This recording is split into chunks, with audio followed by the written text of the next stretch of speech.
and I'm singing just for you, covered in sequins.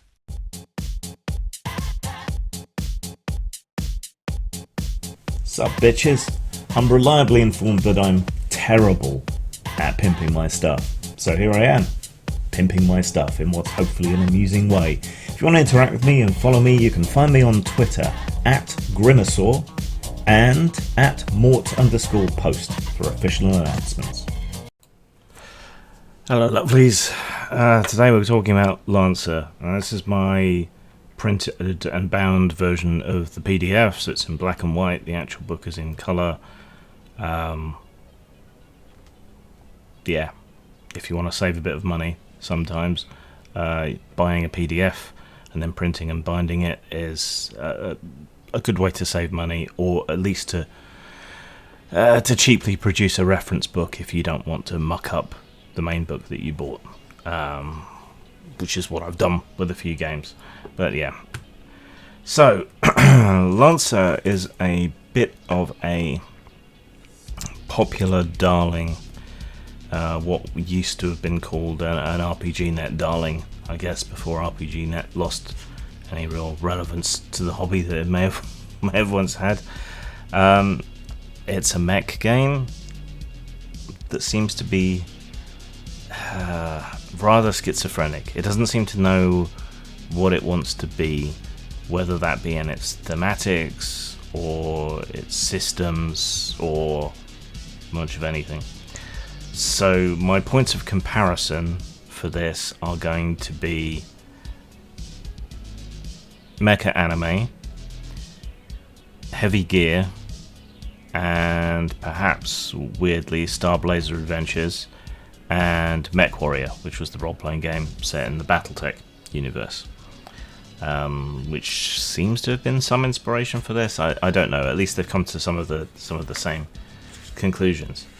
So when I call the game schizophrenic, and someone will probably tell me off for being ableist for doing that, I mean that it really has kind of a split personality, which is kind of what we mean in a colloquial sense when we describe something as schizophrenic. It doesn't seem to know what it wants to be. It's really two games in one.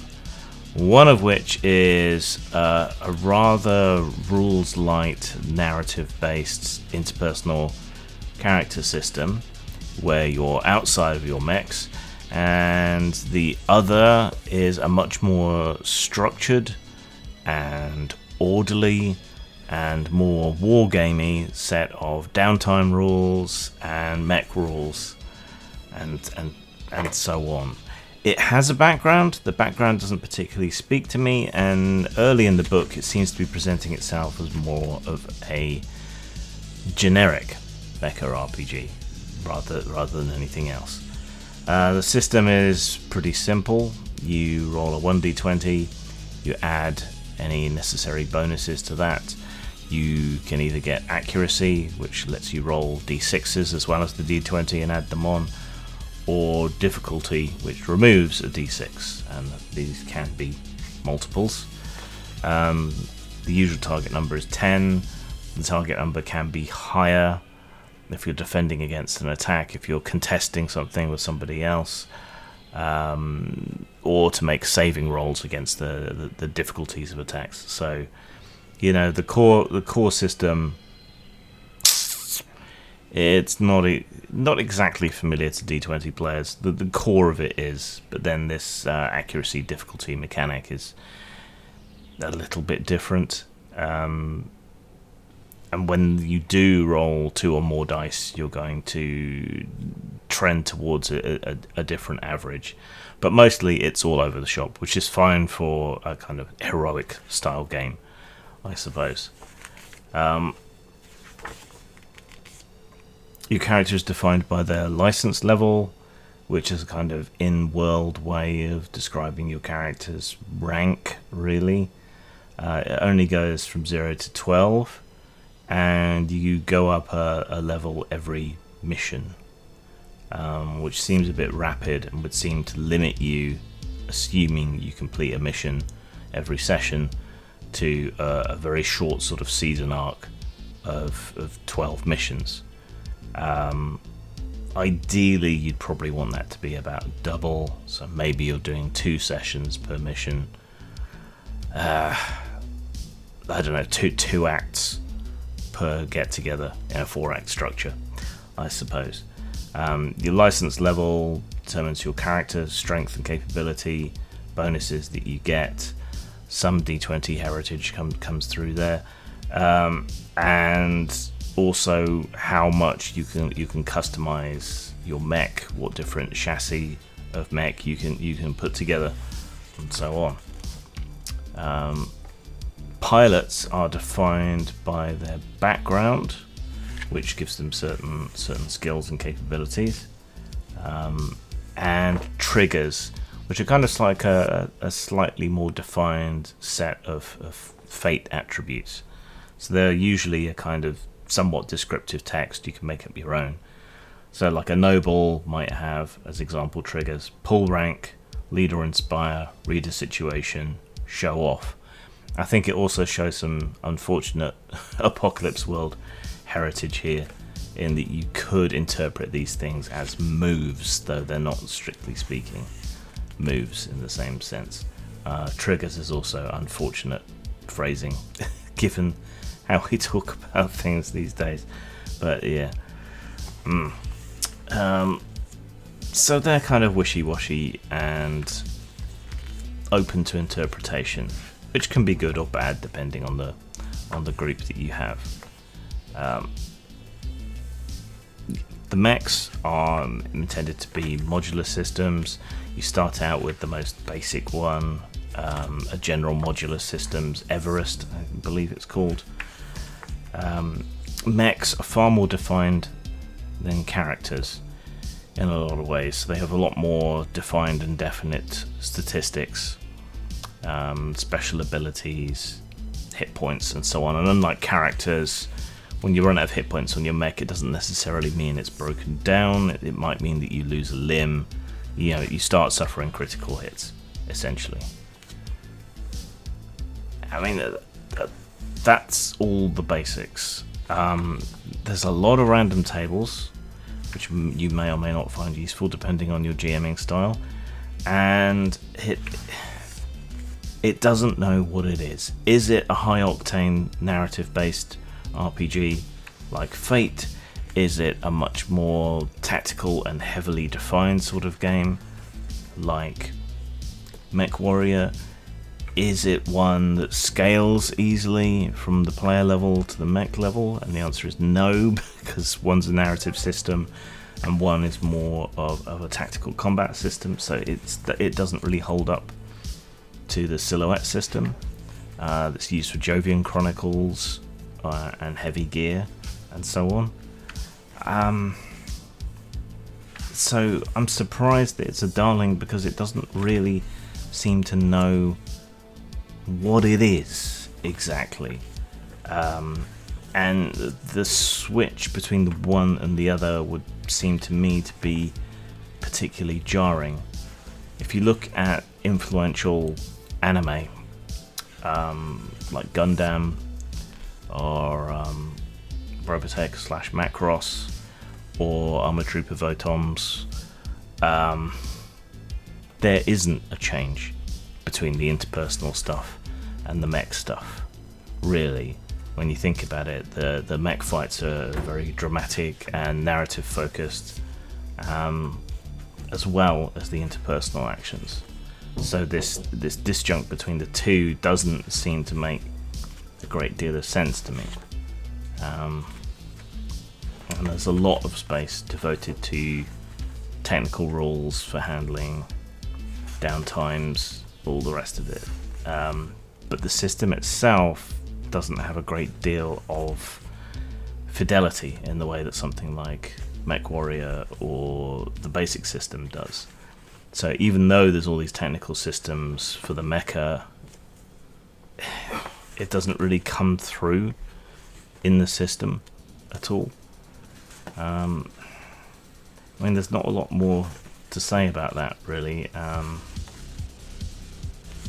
It's similar to the problems I had with Gaslands, except in this one you do actually have characters but they just don't mean that much.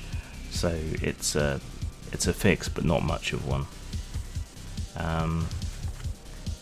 And the other way in which the book Schizophrenia presents itself is that for much of it, it presents itself almost as a sort of generic RPG, but then you have these very defined mecha companies and chassis and so on, and no real guidance on how to make your own.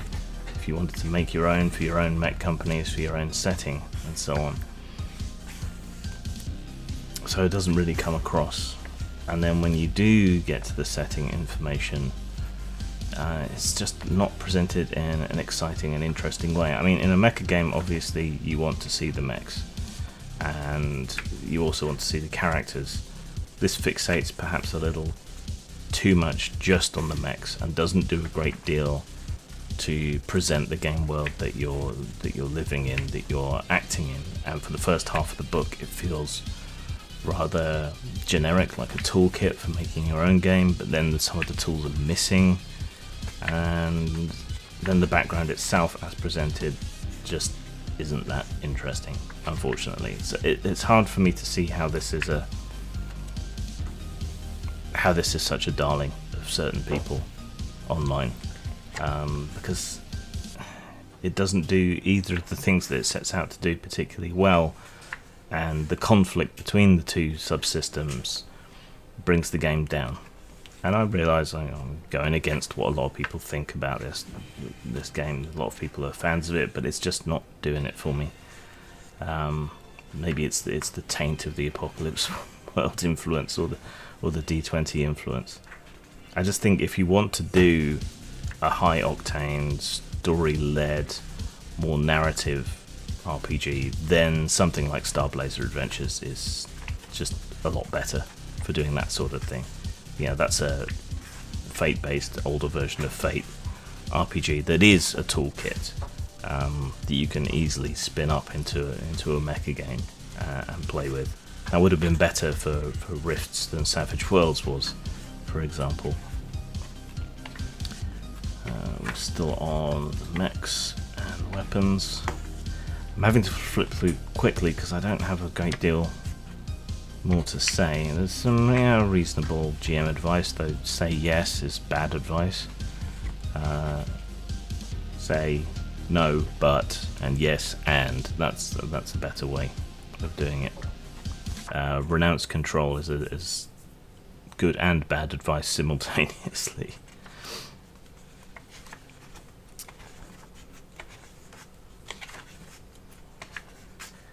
More GM advice. Setup's much more like a war game. This reminds me of old Warhammer in a lot of ways. Very generic sort of world building. Good for inspiration, but not a lot more. Building NPCs and enemy mechs is somewhat clumsy. It's going to be hard to gauge the difficulty for a lot of these things. You're going to have to do a lot of fiddling, so it's somehow going to accomplish being rules light, at least in terms of characters, while being prep heavy in terms of enemies and creatures and soldiers and things that you want to set up against your mechs. But you do at least have some pre-prepared stuff that you can use. But again, if it's a toolkit, you'd really want more options for putting together these things in your own way.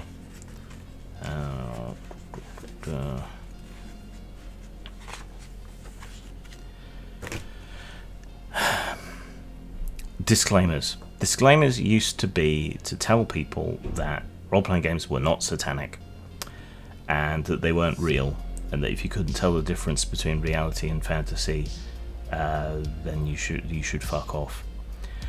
Disclaimers today tend to set out the politics of the creators, to tell you how wonderfully diverse and so on that they are, and to warn about certain things that are included. Possibly to try and forestall any criticism that they might get for including problematic elements, in the same way that we used to try and head off accusations about witchcraft and so on, and it's just as tedious and just as tiresome as it ever was. If you're a diverse creator, the best compliment that I can offer you as a consumer of your content is, I don't care. But leading with it, centering it, selling your products on that basis undermines your ability to sell your game as a good game. You don't need to tell me that you're anti-fascist. You don't need to tell me that a combat game is going to include problematic elements. I'm a lifelong leftist. I would probably describe myself as anti-capitalist and so on, but reading these political screeds in each and every game is incredibly tedious, even if it's one page out of nearly 400. It's just tiresome. And the background to the world is just kind of meh. I think they would have been better leaning into the kind of generic sense that the earlier part of the game was creating. The background just isn't inspiring, and there isn't enough artwork that explains and inspires about the background in the way that something like Heavy Gear did. There was a very consistent art style all the way through Heavy Gear. It presented interesting scenes, buildings, cities, environments, and everything. It really drew you in. This is one of the few pieces that actually presents the world, right? It's just not enough. And I just kind of glazed over reading through this. It was not very well done. I think part of that is that I appreciate a basic workmanlike layout that doesn't obscure everything, that isn't too busy. Even though some of my own games I go for busy designs, but I appreciate and do not mark games down for having a basic workmanlike presentation. But if the content on the page, if the writing on the page is not interesting, then a basic layout just makes that even worse. So it's not very helpful, not very useful for people. So coming to the end, there's not a lot more to say. Let's start wrapping up then. Okay. So, style. The artwork is good. It doesn't seem to cover quite enough topics for my liking. The layout is very basic. The world is somewhat dull. The schizophrenic system prevents the system from having a style that really speaks to either the player or the games master. I don't knock it down for having a basic workmanlike layout, but I flipped through the colour PDF as well at the beginning. I don't think you particularly lose anything from going to black and white. That doesn't speak well to certain choices being made. So style-wise, a low 3. Average, but bordering on not good in terms of style. But keep in mind that's a combination of writing style, presentation, art, consistency, layout, all of those things. So yeah, average. In terms of substance, I mean, it's 432 pages. There's a lot here, but it's not necessarily all particularly useful. I would have rather seen it as a toolkit RPG, really. Instead, it seems to have hidebound itself into long lists of things, great big walls of text, enormous tables, and limited options on the mecha and so on. And the disjunct between the interpersonal play and the mecha play is a big problem. That's part of the reason style was marked down. And in terms of substance, a high 3. So we've got a low 3 and a high 3 for style and substance. 6 out of 10. 3 out of 5. A profound sense of meh. I think they either should have concentrated on a narrative game or a tactical mecha game. The way in which they've tried to intermingle the two just doesn't really work. That said, it's better than the way Palladium does it. Zang. Splatpunk is a retroclone RPG, so you can make your own Splatpunk games, whether that be cyberpunk, clockpunk, steampunk, biopunk, narcopunk, whatever it might be. You'll find this system adaptable to all your needs. Available at post-mort.com, lulu.com, and drive-thru RPG.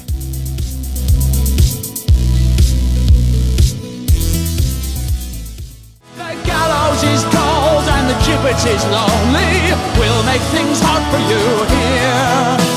The gallows is cold and the gibbet is lonely. We'll make things hard for you, Joni, my dear.